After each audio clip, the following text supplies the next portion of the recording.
প্রিয় মানুষটার কাছে তুমি যদি কিছু চেয়ে বসো আর সেটা যদি পেয়ে যাও, তাহলে সেটা হচ্ছে তোমার প্রয়োজন। আর তুমি না চাইতেই তোমার প্রিয় মানুষটির কাছে যদি কিছু পেয়ে থাকো, তাহলে সেটা তোমার প্রতি তার ভালোবাসা। প্রিয় মানুষের কাছে কোনো কিছু চেয়ে নিতে হয় না, সে নিজেই বুঝে নিবে তোমাকে কি দিলে তুমি খুশি হবে, তোমাকে কিভাবে যত্ন করতে হবে, কিভাবে আগলে রাখতে হবে। ভালোবাসা, সময়, যত্ন এগুলো তো চেয়ে নেওয়ার মতো জিনিস না।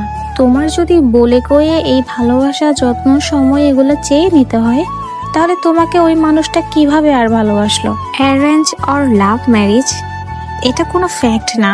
তোমাকে যে ভালোবাসবে সে তুমি প্রেম করে বিয়ে করলেও ভালোবাসবে, আর পরিবারের পছন্দ মতো বিয়ে করলেও তোমাকে ভালোবাসবে। আর একটা মেইন বিষয় হচ্ছে, বিয়ের আগে একটা ছেলে একটা মেয়ের প্রতি যে ভালোবাসা, যত্ন, সময়টা দেয়, এই বিষয়টা যদি বিয়ের পরে থাকতো, তাহলে তাদের ম্যারিড লাইফটা অনেক সুখের হতো। আর হ্যাঁ, তোমার যদি লাইফ পার্টনার ভালো হয়, তাহলে তোমার বিবাহিত জীবনটা অনেক সুখের হবে। এমন না যে তুমি বিয়ে করে ফেলেছো তার মানে তুমি জেলখানায় বন্দি হয়ে গিয়েছো।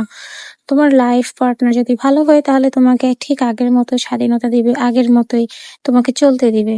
কথায় আছে না, যে রাজা সে তার লাইফ পার্টনারকে রানীর মতোই রাখে।